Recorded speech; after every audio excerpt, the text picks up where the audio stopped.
வருமான வரித்துறையில் தான் நோட்டீஸ் அனுப்புகிறாங்க. 1.5 கோடி ரூபாயா இல்லை, 3 மாநாட்டுக்கு வந்து 500 கோடி ரூபா செலவு பண்ணியிருக்காரு. 1.5 கோடி ரூபா சொந்த வருமானத்தில் ஊராமணத்தில் தான் வந்து செலவு பண்ணணுமா? அபராதத்தை பேசாமல் கட்டி இருந்தாரானால் இதில் என்ன ஒன்றும் இது இல்லையே. நம்ம பெரிய மாஸ் ஹீரோவாக இருந்தால் என்ன, அவள் தவறையும் பண்ணிவிட்டு அரசியலுக்கு வந்து நான் வந்து ஊழல் இல்லாத ஆட்சியை கொடுப்பேன்னு சொல்லும்போது தான் நமக்கு எரிச்சலும் கோபமும் இருக்குது. விஜய் அவர்கள் எந்த அளவுக்கு வந்து ஊழலை ஒழிக்கிறேன் என்று சொல்லும்பொழுது இந்த பக்கம் வந்து ஏதோ சொல்லுவாங்க, ஈயத்தை பார்த்து இழிச்சு தான் பித்தளைன்னுவாங்க. இவர் வந்து அவங்கள தீய சக்தி, அவங்கள ஊழல் சக்தின்னு சொல்கிறாரு. இவர் என்ன சக்தி? ஏமாற்று சக்தி அப்படின்னு நம்ம பேர் வைக்க வேண்டியது தான். விஜய்க்கு ஏமாற்று சக்தி அப்படின்னு வந்து வைக்கணும். அவரை நம்பி இவ்வளோ பேர் இருக்காங்கன்றது தான் நமக்கு வந்து ஆச்சரியமாக இருக்குது. அவங்கெல்லாம் இதுக்கு என்ன பதில் சொல்லுவாங்க? இப்போது நம்ம இளைஞர்கள் நமக்கு புரிகிற அளவு நம்ம எடுத்துப்போம். அது வந்து இளைஞர்கள் இளைய தலைமுறை அப்படின்னு சொன்னால் இன்றைக்கி அந்த வாக்குகள் யாரை நோக்கி போகும்னா திமுக அதிமுகவை விட புதிதாக வந்தவர்களுக்கு போகும். நம்ம வந்து எந்த கட்சியும் யாரையும் வந்து சார்பாக பேசாமல் ஒரு நடுநிலையாக பேசுவோம். அந்த மாதிரி பேசும்பொழுது அது யாருக்கு போகும் என்றால், ஒன்று சீமானுக்கு போகணும், இல்லைன்னா விஜய்க்கு போகும். அதில் எவ்வளவு போகும் சீமானுக்கு, எவ்வளவுனா கருத்தியல் ரீதியாக இளைஞர்கள் வந்து சிந்தித்து ஓட்டு போட்டால் சீமானுக்கு அது நிச்சயமாக அதிகமாக போவதற்கு வாய்ப்புகள். விஜய் ஒரு தடவை அவர் முகத்தை காமிச்சாலே போதும், அவர் வந்து தமிழ்நாட்டில் முதலமைச்சர் ஆடுவார். முதலமைச்சர் ஆனவொன்னே மூஞ்சியை காமிச்சா போதுமா? அப்படியே நிர்வாகம் நடந்துருமா? இது என்னன்னு நமக்கு புரியல. அவங்க தான் அதுக்கு பதில் சொல்லணும். பதில் சொல்லக்கூடிய அந்த ஒரு நிலையில் அவங்க இல்லை. கேள்வி கேட்டு பதில் சொல்லணுன்னா அதுக்கு ஒரு பக்குவம் வேணும். கேள்வியை புரிஞ்சுக்கிட்டு பதில் சொல்லணுன்னா அந்த மாதிரி பக்குவம் உள்ளவங்களாம் தெரியல. அப்போது நம்ம என்ன சொல்கிறோன்னா, ஜென்சி வாக்குகள் திமுக அதிமுகவை தாண்டி இல்லை அதை விட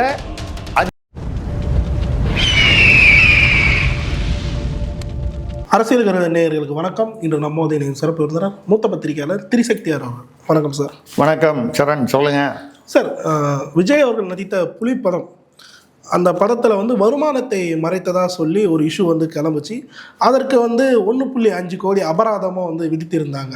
ஆனால் அந்த தீர்ப்பு வந்து இன்று கோர்ட்டில் வந்து உயர்நீதிமன்றத்தில் வரும்போது அவங்க என்ன சொல்லியிருக்காங்கன்னா, 1.5 கோடி அபராதம் விதித்தது வந்து சரியே அப்படின்ற ஒரு தீர்ப்பை வந்து சொல்லியிருக்காங்க. எப்படி பார்க்குறீங்க இதை? என்ன, நம்ம அந்த புலி ஒன்று பூனையானதுன்னு சொல்லலாமா? ஏன் அப்படி சொல்கிறீங்க சார்? இல்லைங்க, புலி அப்பயே பூனை ஆயிடுச்சு சார். புலி எப்போ பூனையானது. இப்போ நம்ம அதை வந்து கோட் பண்ணி சொல்ல வேண்டும். என்னென்னா, ஐயா ஒன்று நடிச்சிங்க, அதில் வருமான வரி கட்டும்போது அந்த படத்துக்கு ஆன 15 கோடியை வந்து அந்த இன்கம்மை வந்து வேண்டுமென்று மறைத்தீர்களா விட்டு போனதாக நமக்கு தெரியாது.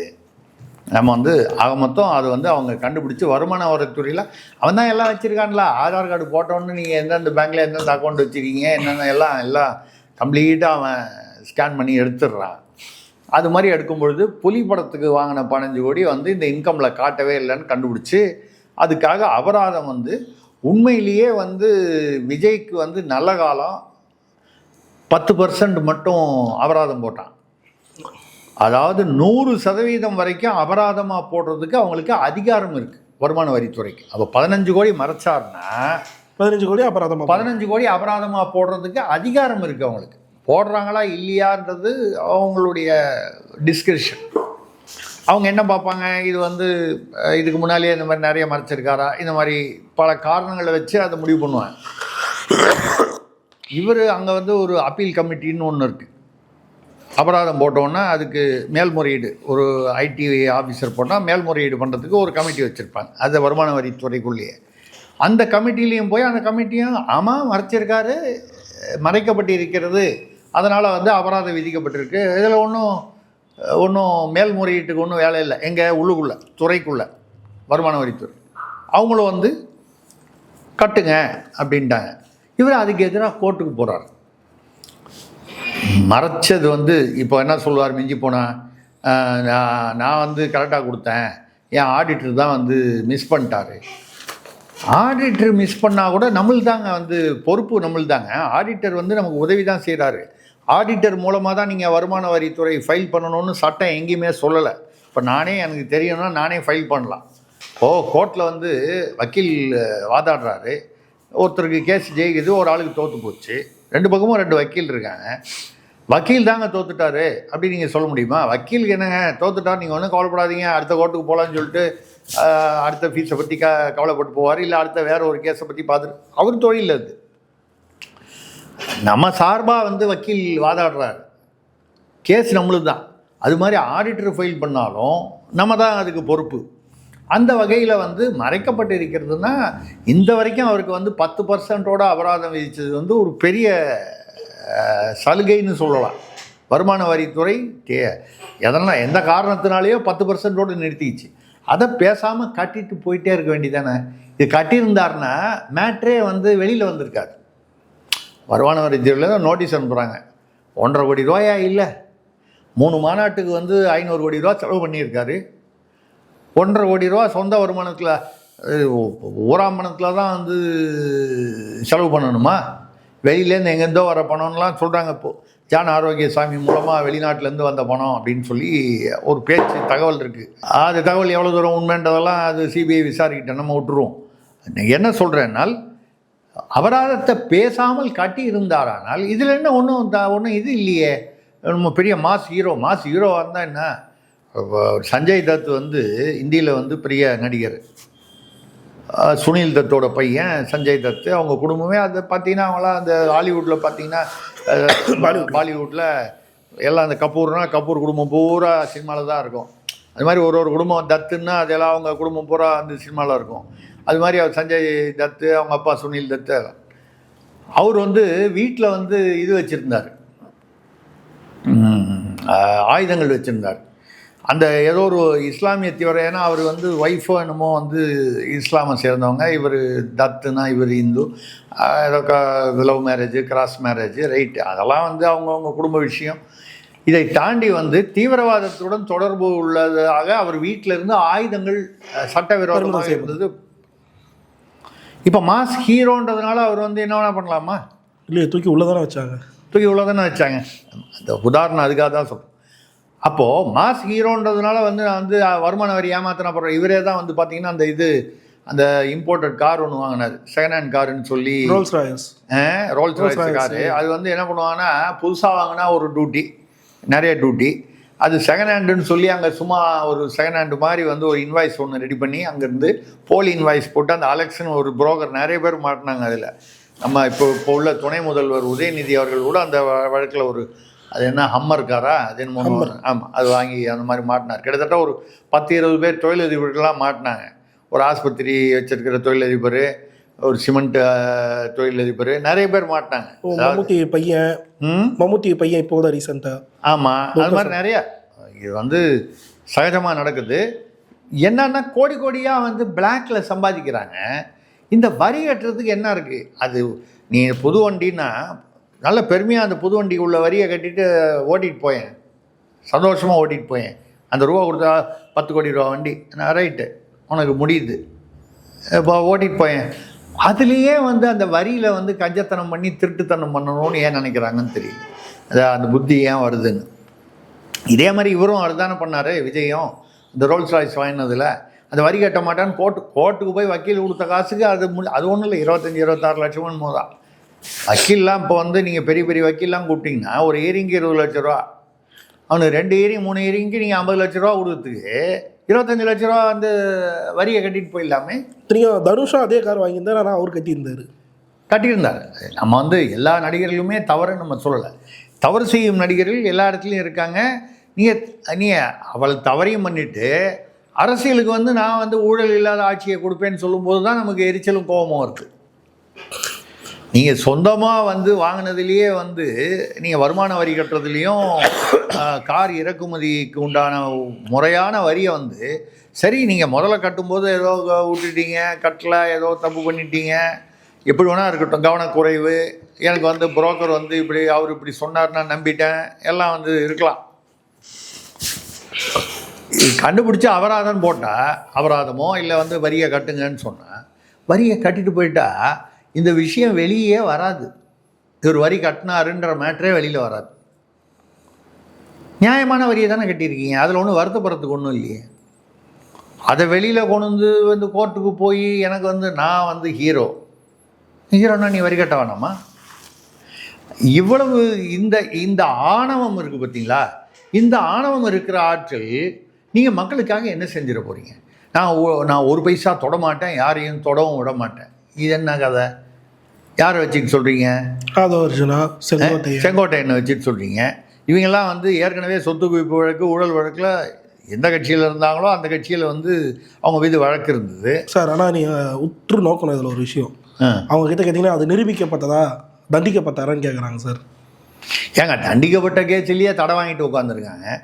எந்த காலத்தில் எனக்கு தெரிஞ்சு இந்தியாவில் அந்த மாதிரி 1-2 பேர் தான் தண்டிக்கப்பட்டு சிறைக்கு போனாங்க. அதில் சசிகலா ஒன்று, இவர் லாலு பிரசாத் யாதவும் வயசை காமிச்சு இத்தனைக்கும் அவர் ஜெயில் தண்டனை, சிறை தண்டனை, தீர்ப்பு விசாரணையில் முடிஞ்சு தீர்ப்பே கொடுத்துட்டாங்க அந்த மாட்டுத்தீவன ஊழலில். அதில் அவர் வெளியில் வந்ததுக்கப்புறம் அதே மாதிரி இன்னொன்று ரயில்வேல வேலை வாங்கி தரதுக்கு அவங்ககிட்ட ஒரு வீட்டில் ஒரு 10 கிரவுண்ட் வச்சுருக்கான், 1 ஏக்கர் 2 ஏக்கர் வச்சுருக்கான்னா இந்த நிலத்தை எழுதி வாங்கிட்டு அவனுக்கு ரயில்வேல வேலை போட்டு கொடுக்க வேண்டியது. பெரிய சைஸ் செந்தில் பாலாஜி மாதிரி. ஆமாம், 2 ஏக்கர்னு நம்ம சொல்கிறது சாதாரண. 2 ஏக்கர் 3 ஏக்கர் இது மாதிரி நிலத்தை இப்படி பல 100 ஏக்கர் நிலம் வாங்கி போட்டிருக்காங்க. அப்படின்னா எவ்வளோ வேக்கன்சியை லஞ்சமாக அலாட் பண்ணியிருப்பாங்க. இதிலெல்லாம் மாட்டி அவர் சிறையில் இருந்துட்டு தண்டனை கைதியாகவே இருந்துட்டு வயது காரணம் காட்டி வெளியே வந்தார். இப்போவும் அவர் பரோலில் தான் இருக்கார், பிணையில் தான் இருக்கார், அதாவது வயது காரணமாக. ஆனால் வயது காரணமாக எனக்கு உடம்பு முடியலன்னு சொல்கிறவர் பார்த்தீங்கன்னா கட்சி மீட்டிங்லலாம் பரப்புரையிலலாம் தேர்தல் பிரச்சாரத்துலலாம் ஈடுபட்டிருப்பார், பேட்டியெல்லாம் கொடுத்துட்ருப்பார். நல்லா துள்ளி தெரிஞ்சு ஒரே உலகம் சுற்றும் வாலிபர் மாதிரி அவரும் அங்கங்கே இந்தியா சுற்றும் வாலிபராக சுற்றி.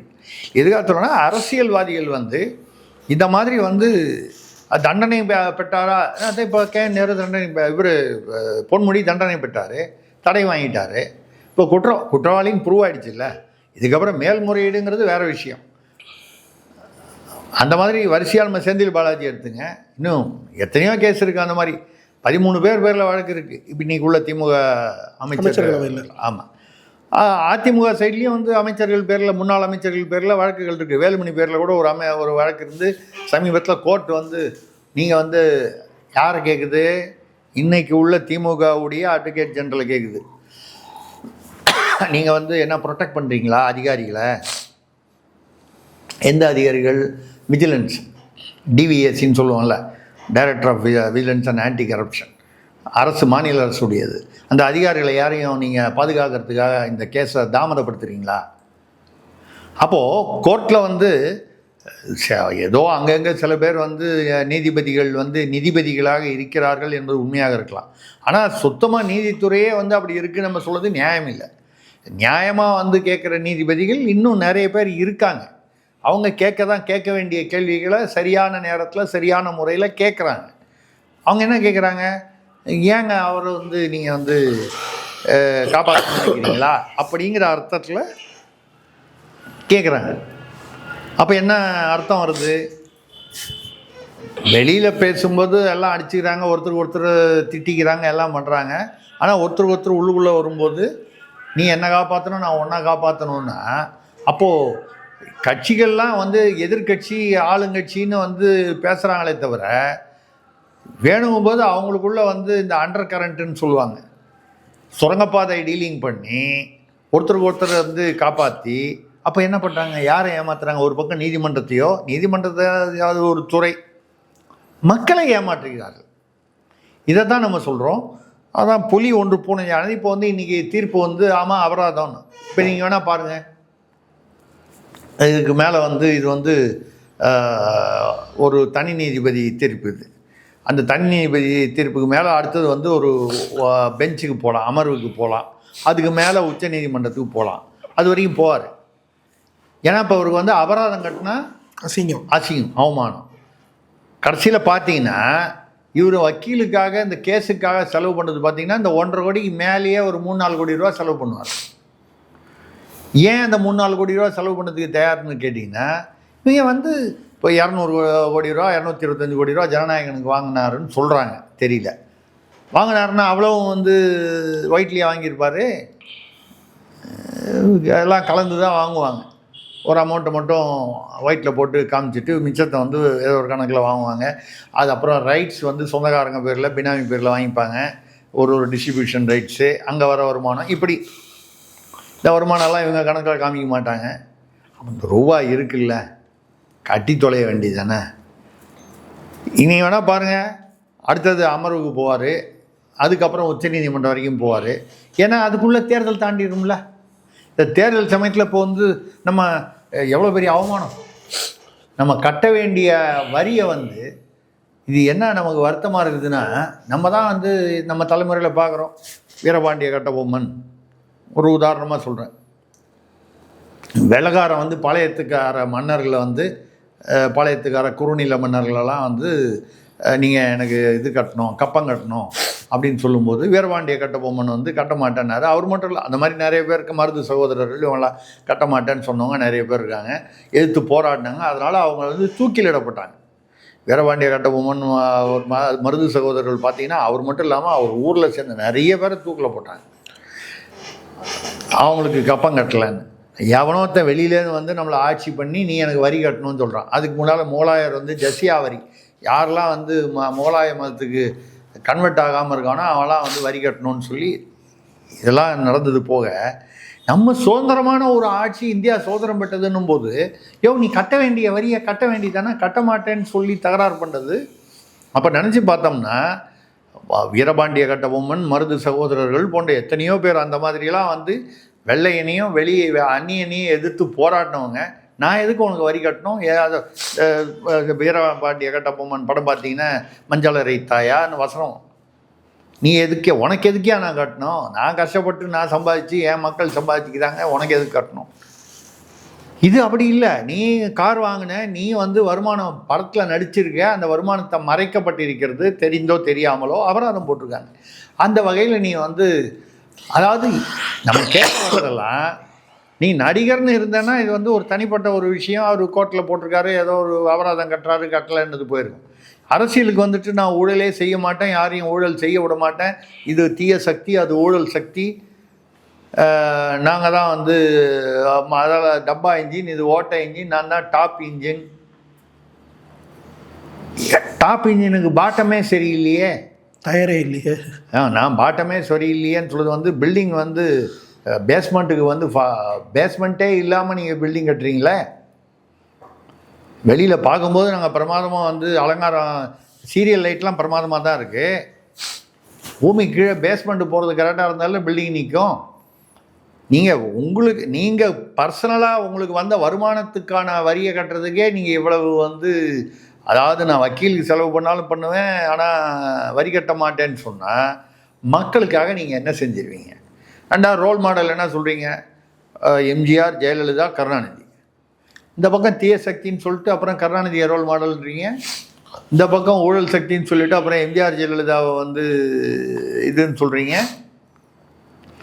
அப்போ ஊழல் வந்து ஸ்டாலின் பீரியட்லேயும் எடப்பாடி பீரியட்லேயும் தான் நடந்ததா? அதுக்கு முன்னாடி தூய சக்தியாக இருந்தாங்களா? அதுக்கு முன்னால் அவர்கள் எல்லாருமே புனிதர்களாக இருந்தார்களா? நம்ம வந்து எல்லா ஆட்சியிலையும் ஊழல்கள் நடந்திருக்கு. என்ன இங்கே கொஞ்சம் கம்மியாக நடந்தது, அங்கே கொஞ்சம் அதிகமாக நடந்ததுன்னு ஒப்பிடுறது தான் வித்தியாசமே தவிர நடந்திருக்கு. எம்ஜிஆர் ஆட்சியிலும் ஊழல் நடந்திருக்கு, ஜெயலலிதா ஆட்சியிலையும் ஊழல் நடந்திருக்கு, கருணாநிதி ஆட்சியில் நிறையவே நடந்திருக்கு. அது பின்னால் அந்த லெகசி, அந்த அந்த அந்த அந்த பாரம்பரியம் அங்கே தொடருது, இந்த பாரம்பரியம் இங்கே தொடருது. பாரம்பரிய அளவு பற்றி. ஆமாம், லஞ்சமும் பாரம்பரியமாக தானே நடக்குது. புரியுது.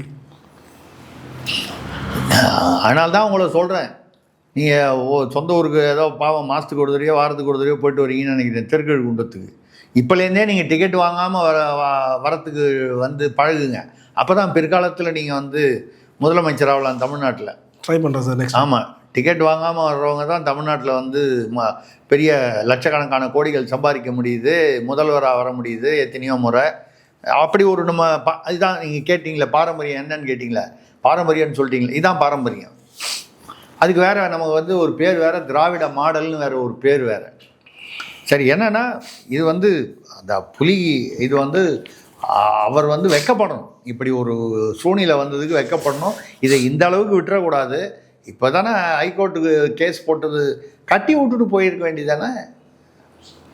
நீங்கள் வெளிப்படையாக மக்கள்கிட்ட வந்து அது வந்து ஏதோ ஒரு என்னுடைய ஆடிட்டர் வந்து உள்ள அந்த புரிதலில் வந்து ஏதோ ஒரு தவறு நடந்து போச்சு, மிஸ்டேக் ஆகி போச்சு, நான் வரியை கட்டுறேன் அப்படின்னு சொன்னால் மக்கள் மத்தியில் அது எவ்வளோ கௌரவமாக தெரிஞ்சிருக்கும். ஏன்னா அது தப்பு நடந்து போச்சு, அவங்க அபராதம் கட்டணுன்னாங்க, அவர் அதை ஃபீல் பண்ணி கரெக்டுன்னு சொல்லி கட்டிட்டார்.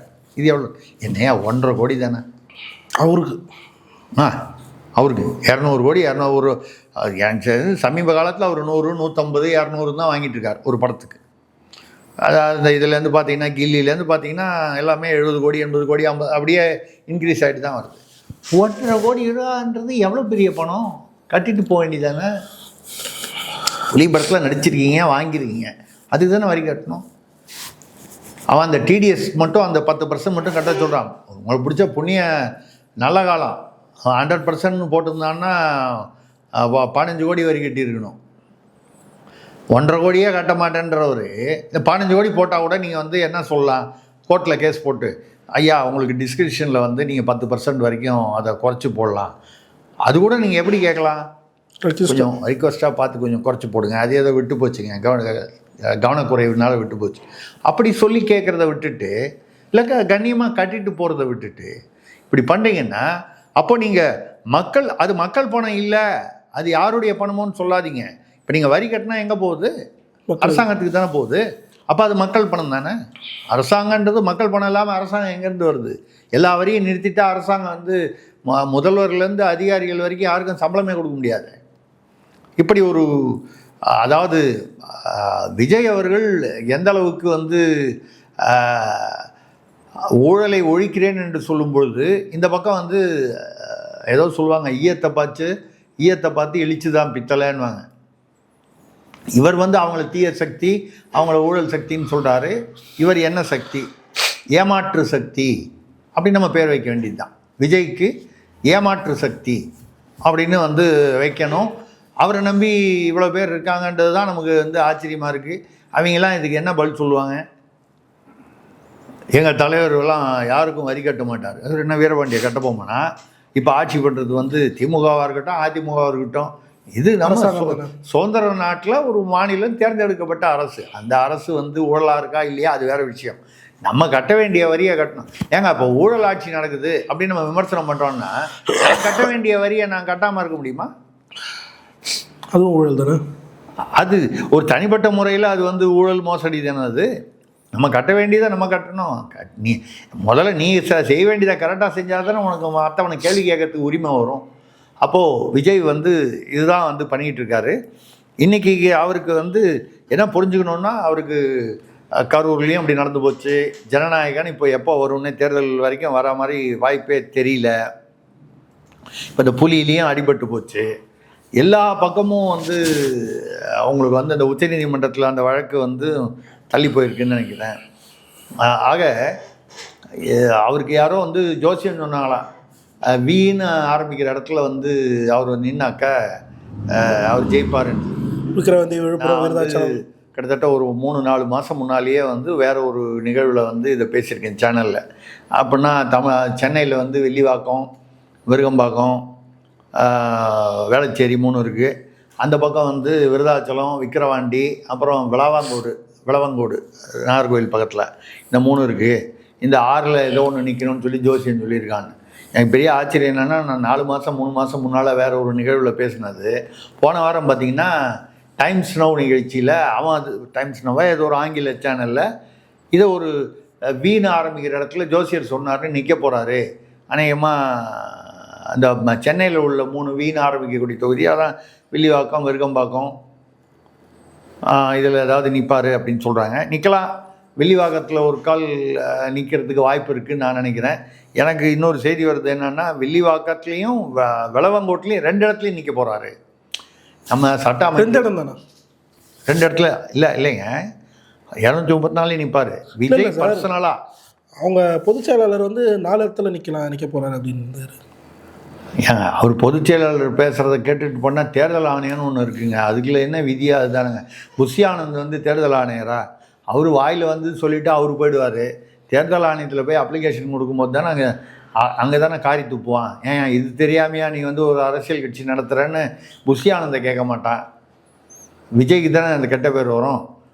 புஷி ஆனந்த் என்ன வேணாலும் வாயில் வந்தது வளரலாம். அவர் இன்னும் ரசிகர் மன்றத்திலேயே நினச்சிக்கிட்டு இருக்காரு. விஜய் இன்னும் நடிகராகவே நினச்சிக்கிட்டு இருக்காரு. இப்போது எனக்கு என்ன ஒரு டவுட்டுன்னா, வில்லிவாகத்தில் நிற்பார் ஏன்னு கேட்டால் கொஞ்சம் கிறிஸ்தவ ஓட்டுகள் அந்த பக்கம் பெரம்பூர் கொடுங்கியூர் பக்கம் அது இருக்குது. விளவங்கோட்டில் நாகர்கோவில் பக்கம் அந்த கன்னியாகுமரி பக்கம் கொஞ்சம் கிறிஸ்தவர்கள் ஓட்டு உண்டு. அந்த கணக்கை பண்ணி இது 2 இடத்துலையும் நிற்க போகிறாருன்னு ஒரு செய்தி வருது. ரைட்டுங்க, நீங்கள் எங்கே வேணாலும் நில்லுங்க.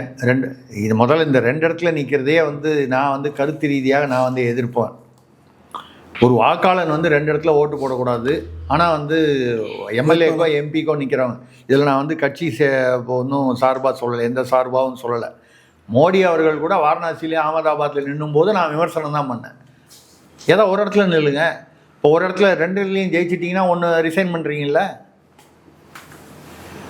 அப்போ தேவையில்லாத அங்கே ஒரு இடைத்தேர்தல் செலவு, பொருட்செலவு, மக்களுக்கு நேரம், தேர்தலுக்காக இது அந்த 6 மாதம் வந்து அங்கே மக்கள் பிரதிநிதியே இல்லாமல் இருக்கிறது, இதெல்லாம் வருது. ஆக மோடி பண்ணாலும் அதே தப்பு தான் நம்ம சொல்கிறோம். அதை வேறு யார் பண்ணாலும் அதே தான் சொல்கிறோம். இங்கே லோக்கல் பாலிட்டிக்ஸில் பண்ணாலும் என்னென்னா, வாக்காளனுக்கு வந்து 2 இடத்துல ஓட்டு போட முடியாதுல்ல. அப்புறம் ஒரு வேட்பாளர் மட்டும் 2 இடத்துல நிற்கிறதுக்கு ராகுல் காந்தி வயநாட்டிலையும் நின்னார், அமேதிலையும் நின்னார். ஒரு இடத்துல தோத்துட்டார், அது வேறு விஷயம். ஆனால் வந்து எதுக்காக அதை வந்து சட்டத்தில் அனுமதிக்கணும்? அது தேர்தல் ஆணையத்தில் சீர்திருத்த வேண்டிய விஷயம். இப்போ இங்கே நிற்க போகிறாங்கன்னு சொல்கிறாங்க. எங்கே நின்னாலும் உங்களை புலி துரத்தும் அப்படின்னு நம்ம சொல்லி முடிச்சுக்கலாம். புலி துரத்தும்னா புலி மேட்ரை துரத்தும். சார், இறுதியாக ஒரே ஒரு கேள்வி தான் சார். சமீபத்தில் டைம்ஸ் ஆஃப் இந்தியா வந்து ஒரு ஆர்டிகல் வந்து வெளியிட்டிருந்தாங்க. இந்த ஜென்னிசெட் அந்த வாக்காளர்களை வந்து சீமான் தன் பக்கம் வந்து கொள்கை ரீதியாக இழுத்து வச்சுருக்காரு. அதை வந்து திமுக அதிமுக வந்து குறி வைக்கிறாங்க அப்படின்ற மாதிரி ஒரு விஷயத்த வந்து சொல்லியிருக்காங்க. ஜென்சி வாக்குகள் பெரும்பாலும் நாம் தமிழர் கட்சி கிட்ட இருக்குன்னு நீங்கள் நினைக்கிறீங்களா? இல்லை, இந்த சென்சினா இளைய தலைமுறைங்க. 97 98க்கு அப்புறம் பிறந்தவங்க. அதான் 90கள், அது பின்பகுதி 90கள். அதான் இன்றைக்கி கிட்டத்தட்ட உங்களுக்கு வந்து 20 30 வயசு வரைக்கும் இருக்கிறவங்கள இந்த சென்சின்னு சொல்கிறாங்கன்னு நினைக்கிறேன். அப்படி தான் ஒரு இப்போ என்னமோ ஆல்ஃபான்றாங்க, என்னென்னமோ பேரெல்லாம் வச்சு கூப்பிட்றாங்க. எங்கள் தலைமுறையிலலாம் வந்து இப்போ ஒன்று நம்மளை வந்து பெருசுன்னு நம்மளோட வயசானவங்கள பெருசுன்னு சொல்லிடுவாங்க, இல்லை அவங்களாம் சின்ன பையன்னு சொல்லிடுவாங்க. இதோட முடிஞ்சுது. இப்போ தான் அதுக்கு கலராக பேர்லாம் வச்சு சொல்கிறாங்க. இதுலேருந்து இது வரைக்கும் பிறந்தா ஜென்சி, இது அதுக்கப்புறம் என்னமோ ஆல்ஃபா, அதுக்கப்புறம் வேறு என்னமோலாம் சொல்கிறாங்க. என்னோடய பேத்திலாம் கேட்டால் வந்து நீங்கள்லாம் இதுன்னு சொல்லி ஏதோ வகையெல்லாம் சொல்லி அவங்க சொல்லித்தராங்க, அவங்க நமக்கு சொல்லித்தராங்க. இது ரைட்டு. இப்போது நம்ம இளைஞர்கள் நமக்கு புரிகிற அளவு நம்ம எடுத்துப்போம். அது வந்து இளைஞர்கள் இளைய தலைமுறை அப்படின்னு சொன்னால் இன்றைக்கி அந்த வாக்குகள் யாரை நோக்கி போகும்னா, திமுக அதிமுகவை விட புதிதாக வந்தவர்களுக்கு போகும். நம்ம வந்து எந்த கட்சியும் யாரையும் வந்து சார்பாக பேசாமல் ஒரு நடுநிலையாக பேசும். அந்த மாதிரி பேசும்பொழுது அது யாருக்கு போகும் என்றால், ஒன்று சீமானுக்கு போகணும், இல்லைன்னா விஜய்க்கு போகணும். விஜய் வந்து அவர் மீது நமக்கு அவருடைய கட்சி மீது விமர்சனங்கள், அதை நம்ம புறந்தள்ளி விட்டு நம்ம வந்து போகிறதுக்கு வாய்ப்பு இருக்குதுன்னு சொல்கிறோம். அதில் எவ்வளவு போகும் சீமானுக்கு, எவ்வளவுனா கருத்தியல் ரீதியாக இளைஞர்கள் வந்து சிந்தித்து ஓட்டு போட்டால் சீமானுக்கு அது நிச்சயமாக அதிகமாக போவதற்கு வாய்ப்புகள் இருக்குது. ஆனால் வந்து கட் அவுட்டுக்கு பாலபிஷேகம் என்ற அந்த மனப்பான்மையில் இருக்கிறவங்கெல்லாம் வந்து யாருக்கு போடுவாங்கன்றது நமக்கு தெரியும். கட் அவுட்டுக்கு பாலபிஷேகம் பண்ணுறவன், போஸ்டர் பக்கத்தில் நின்று கை கொடுக்குற மாதிரி ஃபோட்டோ எடுத்துக்கிறவன்லாம் அந்த மாதிரி எண்ணம் உள்ள ஜென்சி வந்து, ஏன்னா ஜென்சினாவே நம்ம வந்து ஒன்று ஓவராக எல்லாருமே புத்திசாலிகள்னு எடுத்துக்க முடியாது, எல்லாருமே முட்டாள்கள்னு நம்ம சொல்லிட முடியாது. எல்லாம் கலந்தது, எல்லா தலைமுறையிலையும் அப்படி தான் கலந்து தான் இருக்கும்.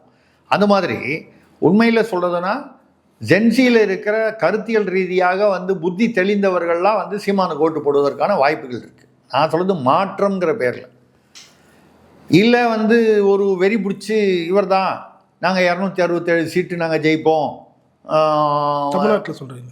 ஆமாம், 234 நாங்கள் 267 ஜெயிப்போம்னு சொன்னார்ல ஒரு தாவேக்காரர் வீடியோவில். அந்த மாதிரி வந்து ஒரு அறிவிற் சிறந்த அறிவு முதிர்ந்த அந்த சென்சி கூட்டம் வந்து ஒரு கூட்டம் இருக்குது. அந்த கூட்டத்துக்கு எதுவுமே புரியாது. விஜய் ஒரு தடவை அவர் முகத்தை காமிச்சாலே போதும், அவர் வந்து தமிழ்நாட்டில் முதலமைச்சர் ஆடுவார். முதலமைச்சர் ஆனவொன்னே மூஞ்சியை காமிச்சா போதுமா? அப்படியே நிர்வாகம் நடந்துருமா? இது என்ன நமக்கு புரியல. அவங்க தான் அதுக்கு பதில் சொல்லணும். பதில் சொல்லக்கூடிய அந்த ஒரு நிலையில் அவங்க இல்லை. கேள்வி கேட்டு பதில் சொல்லணுன்னா அதுக்கு ஒரு பக்குவம் வேணும். கேள்வியை புரிஞ்சுக்கிட்டு பதில் சொல்லணுன்னா அந்த மாதிரி பக்குவம் உள்ளவங்களா தெரியல. அப்போது நம்ம என்ன சொல்கிறோன்னா, இந்த ஜென்சி வாக்குகள் திமுக அதிமுகவை தாண்டி இல்லை அதை விட அதிகமாக யாருக்கு போகும்னா, ஒன்று சீமானுக்கு போகணும், இல்லைன்னா விஜய்க்கு போகணும். இதில் புத்திசாலிகள் யாருக்கு போடுவாங்க, மற்றவர்கள் யாருக்கு போடுவாங்கன்றதை அவங்களுடைய யூகத்துக்கே விட்டுரும். பல்லர்களுக்கு தெளிவாக இருந்துச்சு. நேரத்தையும் கேட்டேன். நன்றி, வணக்கம்.